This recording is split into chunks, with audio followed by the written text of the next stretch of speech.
Graças a paz, irmãos.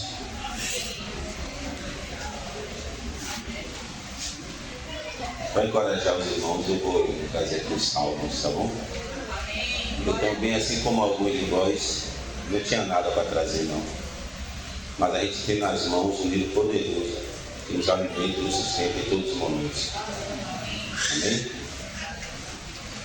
Salmo 139.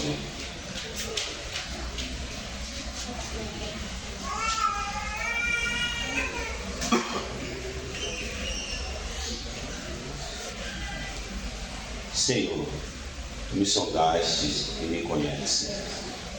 Tu sabes o meu assentar e o meu levantar. De longe entendes o meu pensamento. Cercas o meu andar e o meu deitar, e conheces todos os meus caminhos. Não havendo ainda palavras alguma na minha língua, eis que logo, ó Senhor, tu conheces. Tu me cercaste por trás e por diante, e puseste sobre mim a tua mão. Tal conhecimento é para mim maravilhosíssimo, tão alto que não posso atingir. Para onde me irei do teu espírito, ou para onde fugirei da tua face?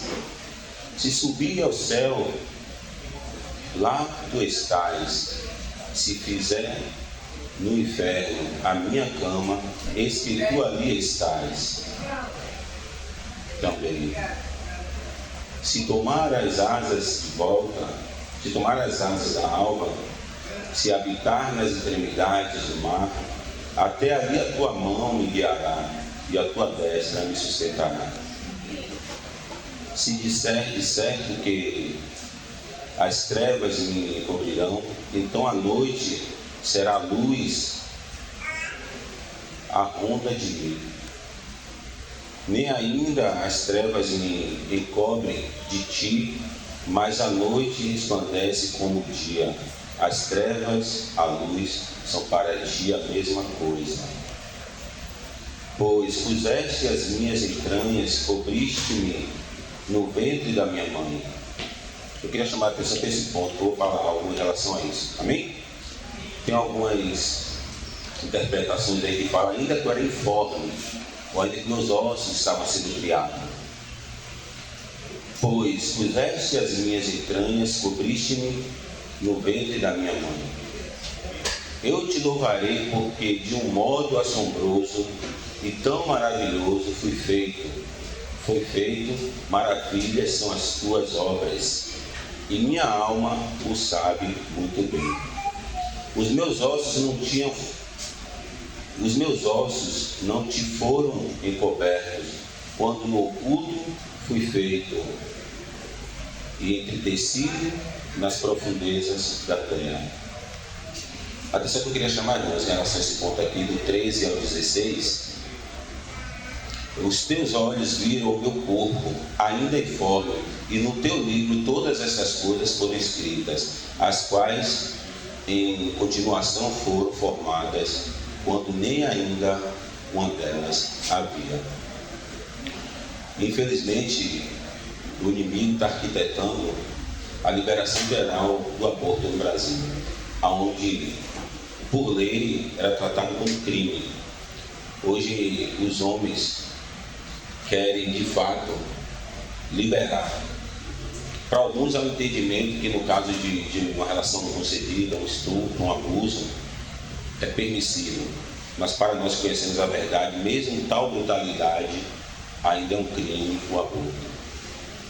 E ouvindo de um médico perito nessa área falando a respeito desta lei, e com alguns dos júris e juízes que estão a declarar esse ato criminoso em ato legítimo, ele falou que uma das primeiras maneiras de se fazer o aborto é uma injeção com um sulfato que entra na barriga da mãe e vai direto no coração do bebê. É uma das primeiras formas desse aborto. E aí a mãe tem espontaneamente um parto. A segunda forma para eles de retirada de um aborto é uma tesoura hidráulica que sobre a mãe adentra e corta o bebê. Em alguns casos eles veem sobre a ultrassom o bebê se esquivando disso. E a outra situação é que o bebê, eles induzem o parto, e quando a cabeça da criança sai, eles não consideram parto, eles decapitam essa criança e terminam de fazer todo o serviço. E diante dessas afirmações, ainda há seres humanos que afirmam que vai liberar esse aborto no país.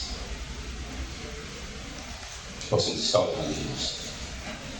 O inimigo está furioso e as coisas improváveis para esse mundo eles estão novamente querem deixar claro. E os teus olhos viram o meu corpo ainda informe, e no teu livro todas essas coisas foram escritas, as quais em continuação foram formadas quando nem ainda uma delas havia. Ou seja, a vida que o Senhor já conhece, já chama pelo nome. E quão preciosos me são, ó Deus, os teus pensamentos, quão grandes são as somas dele. Contasse, seriam em maior número do que a areia quando acordo, ainda estou contigo. Ó Deus, tu matarás de certo o ímpio. Apartai-vos, portanto, de mim, homens de sangue, pois falam malvadamente contra ti, e os teus inimigos tomam o teu nome em vão. Não odeio eu, ó Senhor, aqueles que te odeiam, e não me aflijo por causa dos que se levantam contra ti. Da felicidade e misericórdia orar para essas pessoas, irmãos.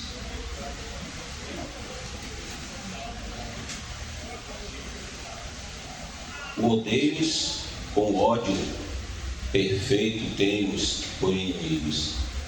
Sonda-me, ó Deus, e conhece o meu coração. Prova-me e conhece os meus pensamentos.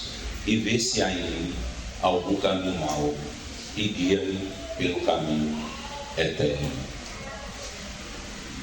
Eu fui buscar, irmãos, essa palavra dentro das Escrituras, porque eu não vou expor aqui, a pessoa não reúne entre nós, mas é um de nossos irmãos.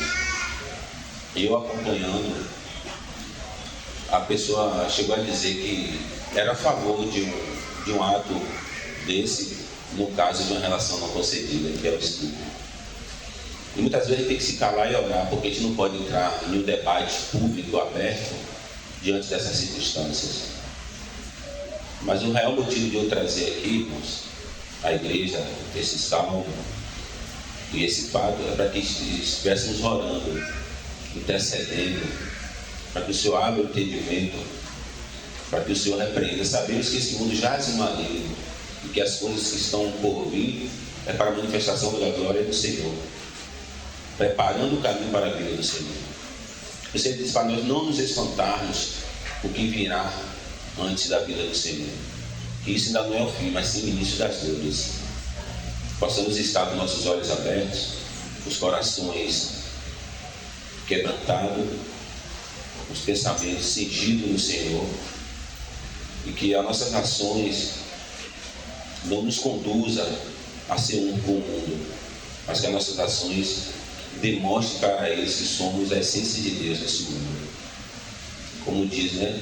Nós somos o espelho do Senhor. A glória do Senhor resplandece sobre nós. E que com o nosso testemunho, com a nossa vida, com o nosso caminhar, com a nossa exposição, possamos afirmar que o Senhor está em nós, que o Senhor está aqui. Amém. Era só para abrir o encorajamento dos outros, né?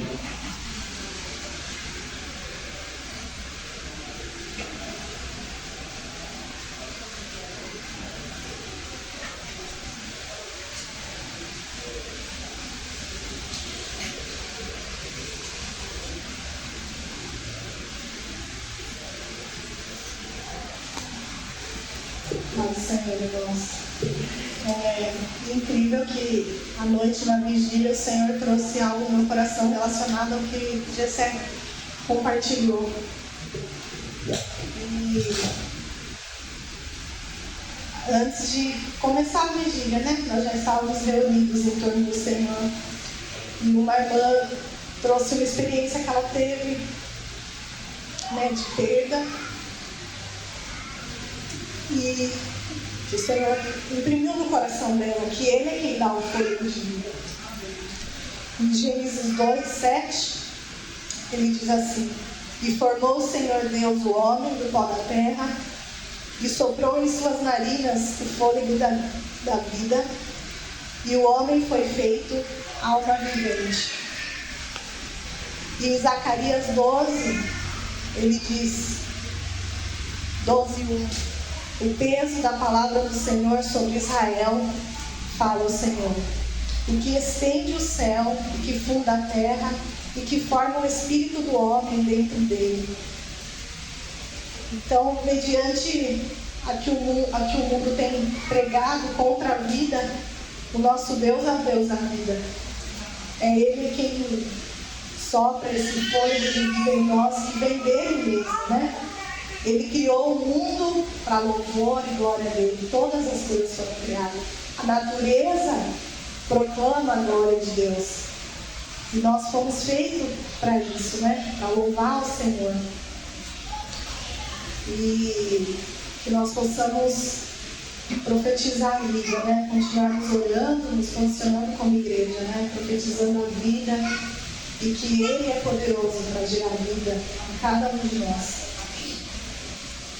Amém. É isso que eu ganhei da vigília, né? E mais coisas que o Senhor trouxe também no meu coração. Aquilo que às vezes a gente vem buscando, né? Respostas. Amém.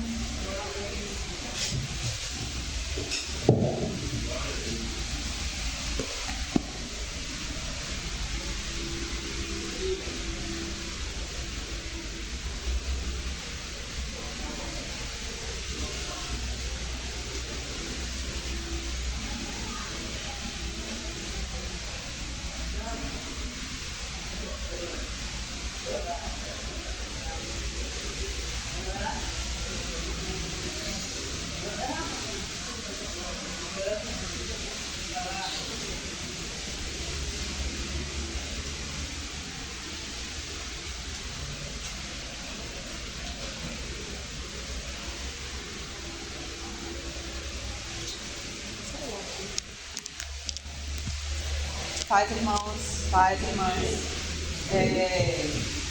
Queria só trazer um título aqui sobre algo que eu ganhei do Senhor essa semana, dentro daquilo que Henrique leu aqui no Parte do Pão. Está no livro de Filemão.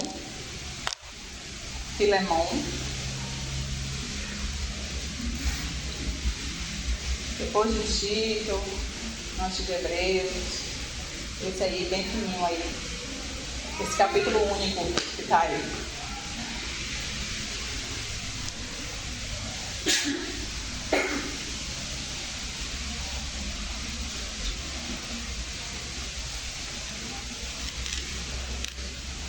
Este livro é uma carta de Paulo, né, a Filemão, e a igreja que está na casa de Filemão, e fala especificamente sobre um irmão em Cristo, Onésimo, que Paulo conheceu na prisão e que estava ali por alguma dívida. Com este irmão em Cristo, Filemão, também havia dívidas. Mas não é sobre isso exatamente que eu queria trazer, que eu ganhei essa semana. Eu queria ler o versículo 4 que diz assim: Graças dou ao meu Deus, lembrando-me sempre de ti nas minhas orações, ouvindo o teu amor e a fé que tens para com o Senhor Jesus Cristo e para com todos os santos, para que a comunicação da tua fé seja eficaz, no conhecimento de todo o bem que em vós há, por Cristo Jesus. Tive grande gozo e consolação do teu amor, porque por ti, ó irmão, o coração dos santos foi reanimado. Eu queria ler novamente este versículo 7. Tive grande gozo e consolação do teu amor, porque por ti, ó irmão, o coração dos santos foi reanimado. E aí eu queria ler agora o versículo 20, que diz assim: sim, irmão, eu me regozijarei de ti no Senhor. Reanima o meu coração no Senhor. Chamou minha atenção estes versículos porque traz a alegria em receber algo de algum irmão. Aquele irmão trouxe alegria à vida de Paulo e também aos santos. Ele foi como um instrumento do Senhor ali para reanimar o coração dos irmãos. Devido à correria do dia a dia, muitas vezes a gente se esquece de fazer esse papel. O papel de motivar, o papel de levantar, o papel de segurar, de fortalecer, de sustentar. Às vezes a correria do dia a dia, às vezes a gente também não está bem, a gente está numa bad, a gente não está legal, né? E aí acaba que a gente perde a sensibilidade para com o outro. E isso chamou minha atenção de que como Paulo louvou aqui aquele irmão, diz assim: poxa, cara, eu agradeço tanto a Deus porque você veio e animou o coração da galera. E isso foi muito importante para aqueles irmãos ali, né? Era creio eu que pela carta, era uma assembleia pequena. E aí no final ele fala de novo, né? Sim, meu irmão, eu me regozijarei de ti no Senhor. Reanima o meu coração no Senhor. Tipo assim, ele faz um pedido a Filemão e diz assim, ó, e aí, se você aceitar, você sabe que você vai fazer aquilo de novo. Você vai reanimar o meu coração. E a gente precisa se atentar para isso.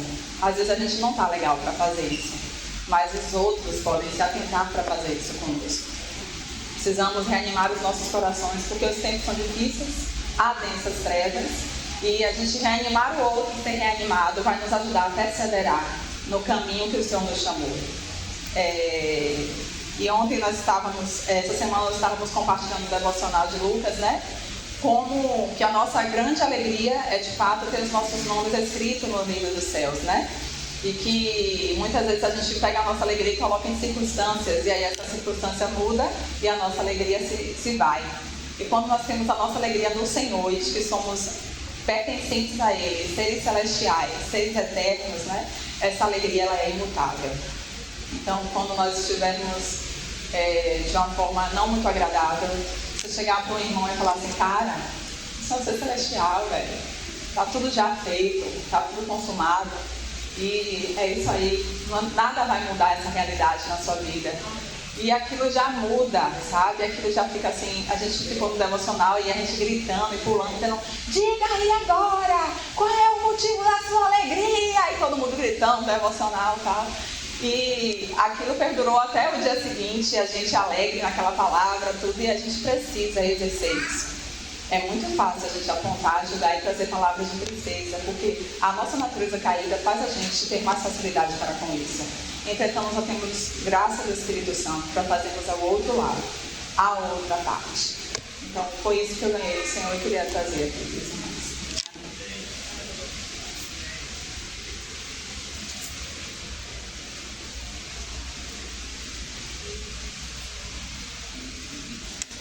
Senhor, eu queria só dividir com os irmãos uma experiência, né, que eu tive recente. E ontem eu compartilhei com os irmãos lá na vigília. Eu acho que é uma coisa bem batida, que a maioria já ouviu várias vezes, mas como é a piaba que eu tenho, eu vou dar, talvez seja bom para lembrar alguém, né?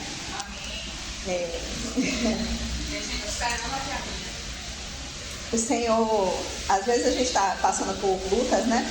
E normalmente o crente está passando por luta. Só que as lutas às vezes são grandes, são pequenas, cada um vivendo a sua dificuldade, né? De forma diferente. E aí, a gente vivendo a nossa luta, a gente começa a achar que a nossa vida está muito difícil, né? Aí a gente começa a achar que não está valendo a pena, que não é bom. E aí a gente fica ali preso, né? No nosso sofrimento. A gente vai ali afundando, né? No nosso buraco, cada vez mais, assim, achando assim, minha vida é ruim, para que eu estou passando por isso, sei lá, vou dizer na minha experiência. Esse trabalho está me dando muito trabalho. E aí a gente vai ler lá o livro que fala sobre trabalho, não, mas esqueci agora, que é tudo correr atrás do vento. Pois é. Eclesiastes, menino, se você está cansado do seu trabalho, você vai ler aquilo ali e você fala assim, vou jogar tudo para cima. Mas essa não é a vontade do Senhor, né? O Senhor, Ele tem um propósito para cada um, né? Em cada lugar que Ele nos colocou. E aí, a frase que eu ouvi, que foi assim uma chave para mim, é assim, a nossa vida não é ruim. Ela só está um pouco difícil. E é uma fase. E vai passar. E nessa fase de dificuldade, a gente precisa, na verdade, somente olhar para o Senhor, para o alto. Porque se a gente olhar para o Senhor, Ele vai nos direcionar. O Senhor usa a nossa dor, usa o nosso sofrimento, usa os momentos de dificuldade para que a gente realmente possa se dobrar a Ele, né? Para que a gente venha ver que sem o Senhor a gente não pode continuar. Né? Então, assim, na dificuldade, na luta, na dor, ali na miséria, o Senhor, Ele quer de nós a dependência dEle, né? Então é isso.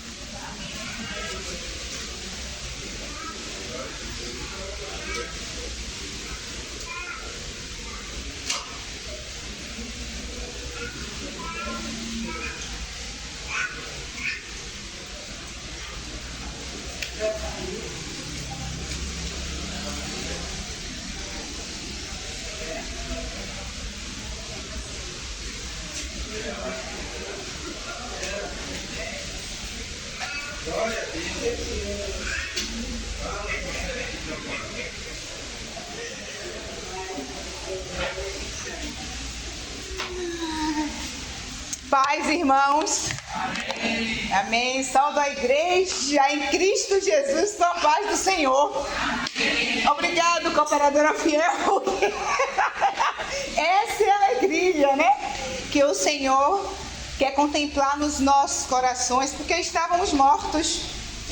A gente não tem talvez essa noção de nós estávamos mortos nos nossos delitos e pecados e cativos, porque o mundo é perverso. Ele nos prende os braços e as pernas e faz com que a gente faça o que o sistema quer. Mas Cristo resolveu esse nosso processo difícil, né? Quando nos deu esse lindo presente da grande salvação. Mas eu queria falar aqui, bem breve, sobre o nosso cooperador Paulo. Amo muito Paulo, tá? Porque ele foi chamado com um propósito específico e ele foi até o final com aquele propósito específico. Amém. E ele tinha pedido carta para aquela cúpula que vai julgar ele em Atos 26. E ele pediu carta para exterminar o povo que cria nesse Deus maravilhoso, né? E ele agora está sendo julgado perversamente. E aí chega naquele momento Agripa e Berenice, e aí Festo recebe ele muito bem, e aí fala: Paulo está aqui sendo julgado, pediu para ir para Roma. E aí a Agripa fala: eu quero escutar ele. E aí ele descreve, no outro dia ele é chamado, aí senta Berenice, sua esposa, e Agripa, e Paulo chega. A gente não tem noção como Paulo chegou, irmãos, para ser julgado. Ser julgado por aqueles que estavam com ele. E os nossos julgamentos é muito perverso. Nós não temos azeite. Precisamos ter azeite na nossa botija nesses dias que estamos vivendo hoje. Já passamos por muitas batalhas. E aí ele chega e, com toda reverência, ele fala: obrigado pela oportunidade, Rei Agripa. Isso está em Atos 26, já estou terminando. E ele começa a descrever toda a jornada, mas eu só quero ler essa parte.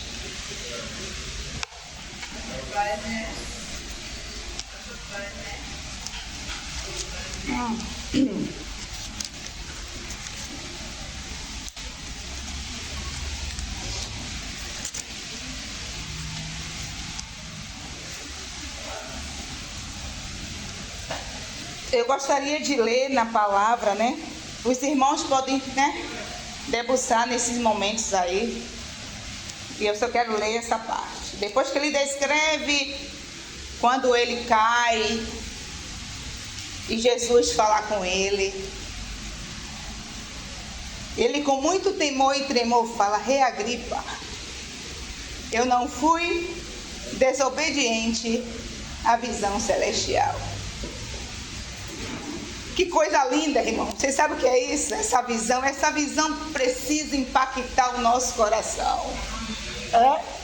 Essa mesa linda, ela por si só, ela fala que ela é uma mesa no deserto.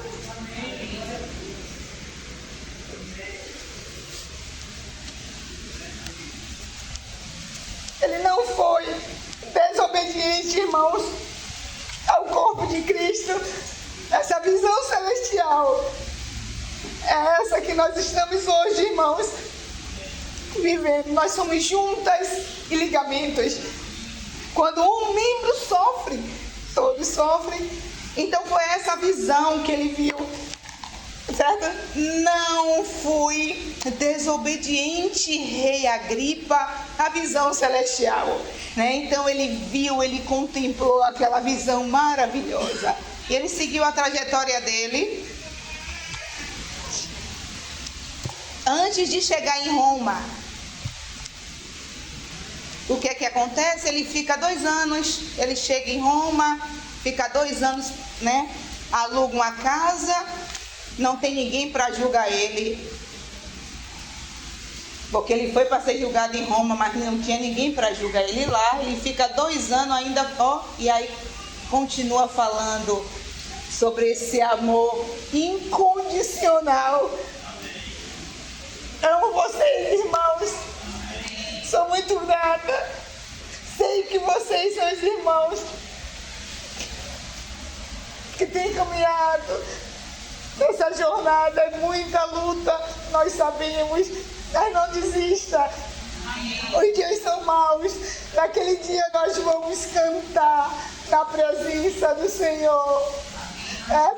Estamos ali porque o Senhor permitiu que estivéssemos. Aí vão perguntar para nós: conta-me como você, irmão, venceu e chegou aqui. E a gente vai cantar e falarei. Essa é a grande salvação que o Senhor nos deu. Obrigado pela oportunidade.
Amém, irmão? Mais alguém para culminar?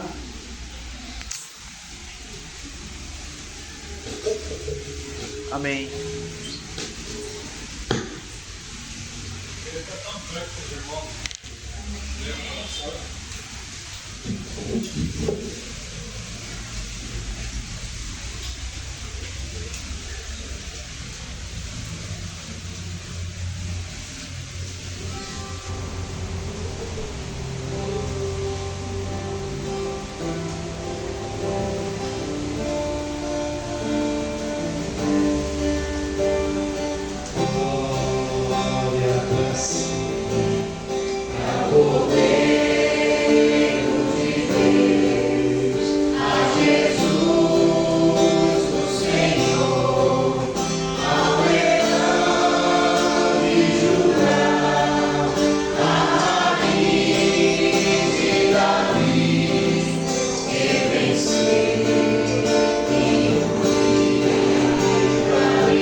Graça e paz, irmãos. Vamos passar sobre a palavra em Mateus 14.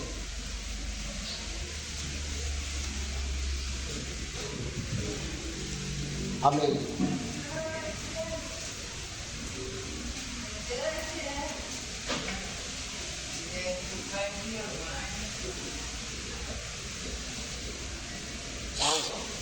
A partir do 22. E logo ordenou Jesus que os seus discípulos entrassem no barco e fosse adiante para o outro lado, enquanto despedia a multidão. E despedindo a multidão, subiu ao monte para orar à parte. E chegada ali à tarde, estava ali só. E o barco estava já no meio do mar, açoitado pelas ondas, porque o vento era contrário. Irmãos, nesses últimos dias, vai ter os açoites no barco, vai ter os ventos e as tempestades batendo todo dia. Todo dia. Importa que por muita tribulação entremos no reino. E todo dia tem o seu próprio mal. Então todos os dias vai vir desânimo, vai vir falta de fé, falta de esperança. Todos os dias vai trazer medo, porque o futuro está incerto, porque a política está incerta, porque o mundo vai se acabar. E vem muitos pensamentos futurísticos, não é isso? E não devemos temer com essas ondas que batem, porque logo na frente ele está caminhando sobre as águas. Por que ele vem caminhando sobre as águas? Demonstrando que nenhum problema, irmão, que tenhamos, não é nada para ele. Aquilo que era problema para os irmãos ali naquele barco, que parecia ser um problema grande, que eles estavam com medo de morrer, mas o Senhor vai orar e deixa que ele vá para o meio do mar, no meio de uma tempestade, né? Eu não sei como o Senhor estava falando, no meio de uma tempestade.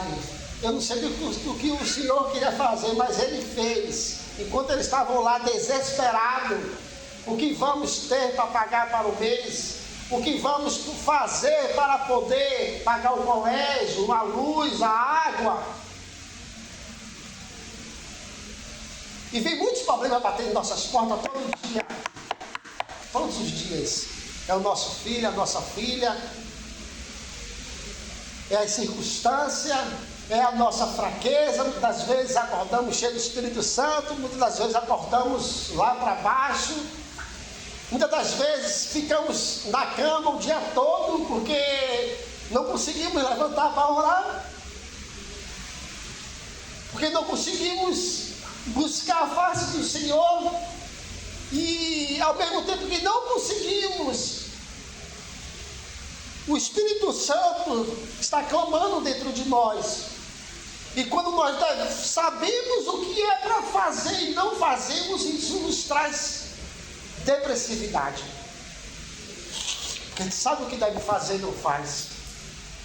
Por quê? Porque estamos presos em nós mesmos. Porque estamos olhando para as ondas, para o vento. Estamos desesperados porque olhamos e não vemos nada em nós mesmos.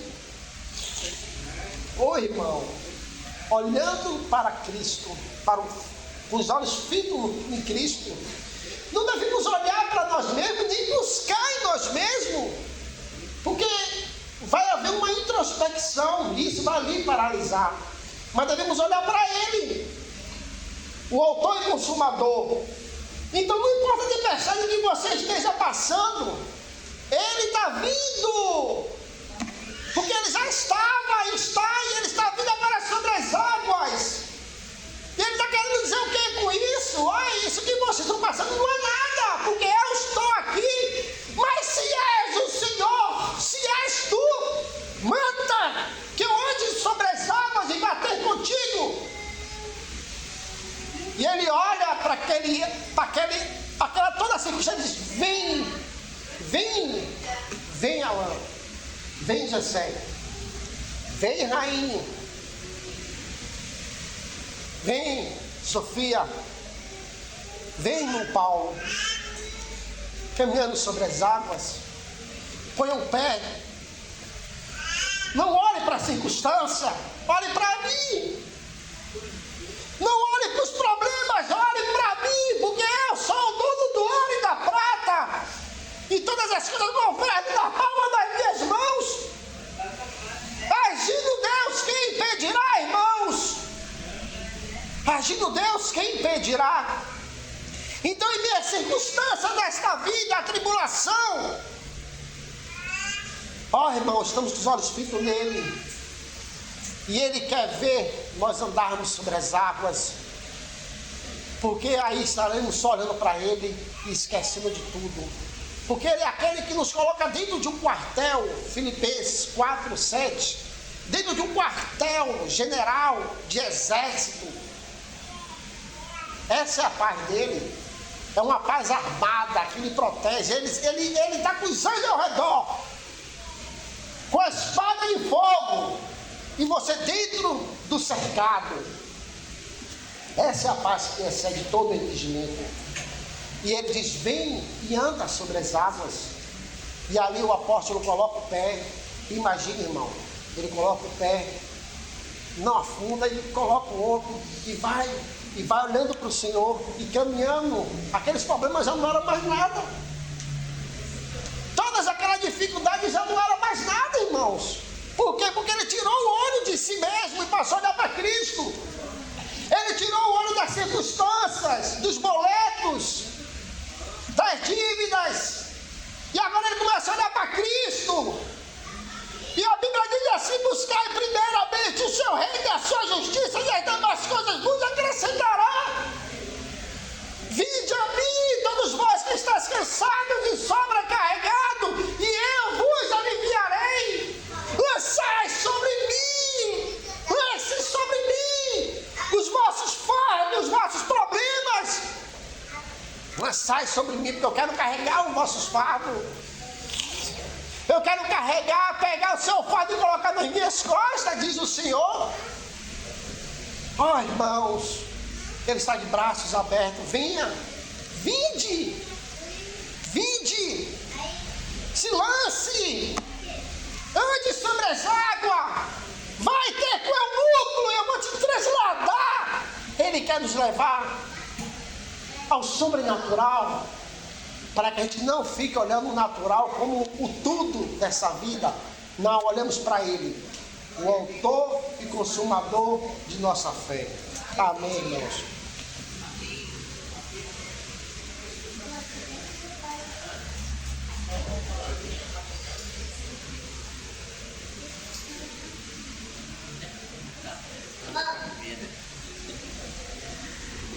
Graça e paz, irmãos, misericórdia da parte do nosso Senhor Jesus Cristo. Eu só quero deixar aqui